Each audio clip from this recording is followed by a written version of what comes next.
Moving next is Sang Nila Utama. Not only was Sang Nila Utama a chronic hoarder, when he first moved to Singapore, it's true he's a chronic hoarder.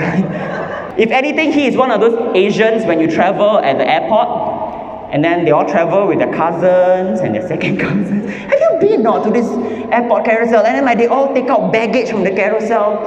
Don't know who travels with a plasma screen, a fridge. Ang Mo, you don't get to agree.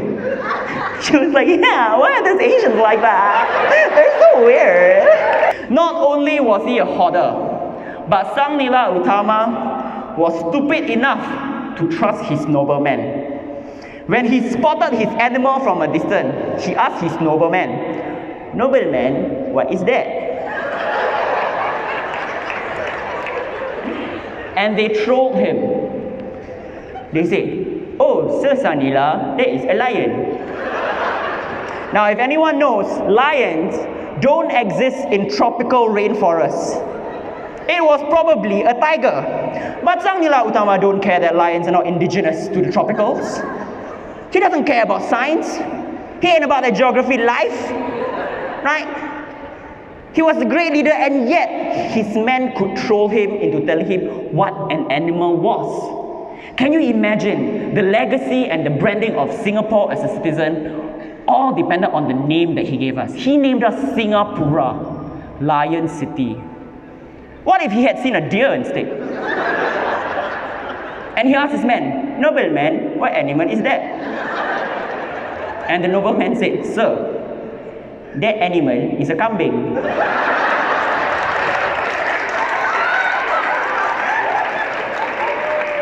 We would all have been called Kambing Pura! Ta handsome! He's not handsome, you know. Can you imagine the cast of Crazy Rich Asians starring Kambing foreign actors? Can you imagine National Day? Ivan Heng, I want to pitch to you a song. This is Tan Tock Seng, it's Sang Nila, it's Stamford Raffles, Narayana. This is Sir Munshi, they're all not friends. We are Kambing Por. Everyone! Beautiful. Beautiful. Hashtag for tonight, Kambing Porians. So, Sir Sang Nila Utama, I only have one thing to say to you. Bodoh pe kambing!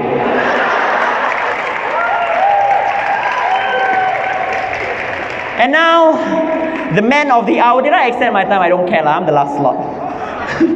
Sir Thomas Stamford Bingley Raffles. Did you know that was his name? Bingley. Bodoh, tak handsome. To be associated with his name is to be associated with class, prestige, and presidential status.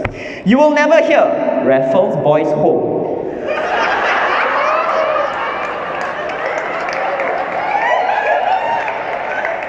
You will never hear Raffles Jail.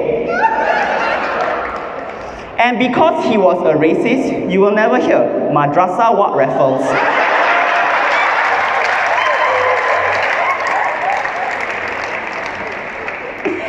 And still, earlier founder Sang Nila Utama only has a train station named after him. Do you all know? They're building one in the west of Singapore. It takes an entire Bicentennial to get there.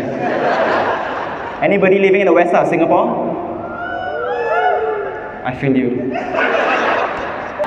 Where do I even begin with his monstrosity, okay? First of all, Sir Stamford Raffles was such a cancer. And let me explain to you why. He was born on the 6th of July 1781, making him miss the Gemini window and also the Leo window. That's why he's a Cancer. You know who else is a Cancer? Me. Not literally, I was born on the 25th of June. Does anyone want to sing me an advanced birthday song? Wow, stop, just stop, just stop. It's really awkward when your star sign is born a Cancer. Yeah, because you don't know if they're calling out your zodiac or they're describing your personality trait. On top of that, in the Chinese zodiac, I'm also a snake. So you can say, my mom gave birth to a Cancer and a snake. And I blame her, she's such a cow. No, really, she's born in the year of the ox. My father's a pig, my brother's a rat, my younger sister's a snake, which is why we have trust issues in the family. No, but Chinese people, are you guys hearing this? Are you guys hearing how you guys name zodiacs? Other than the rabbit sign, every other sign in the Chinese zodiac describes a negative personality trait.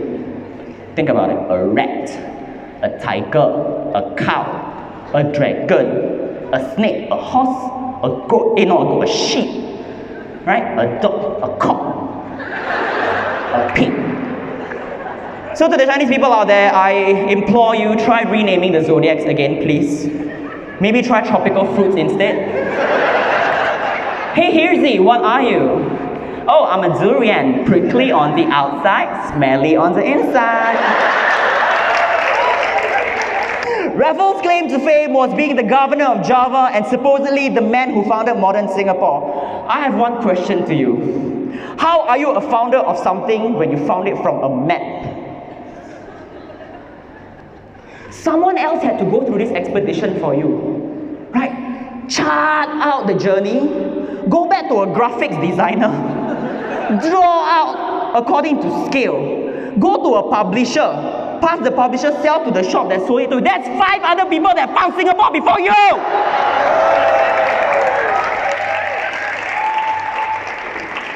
Like that, Raffles, Dora the Explorer is the greatest expeditioner of all times. She's so great, she traveled by foot. Also, Bingley, look how far we've come without you. Look at our Singapore flyer, and then look at your London Eye. Who's a small bitch now? There is one thing though that I'm very upset before I close my set, and I want to close on this note so that everyone can think about it. We are trying to be diverse right now by accompanying a Raffles statue with 4 other founding fathers of Singapore. But this is 2019. Where is the women's narrative on this? Why is there not a woman statue amongst those men? And if anything, 2019 is the year to do that because our president is a woman. Madam Halima, I got you.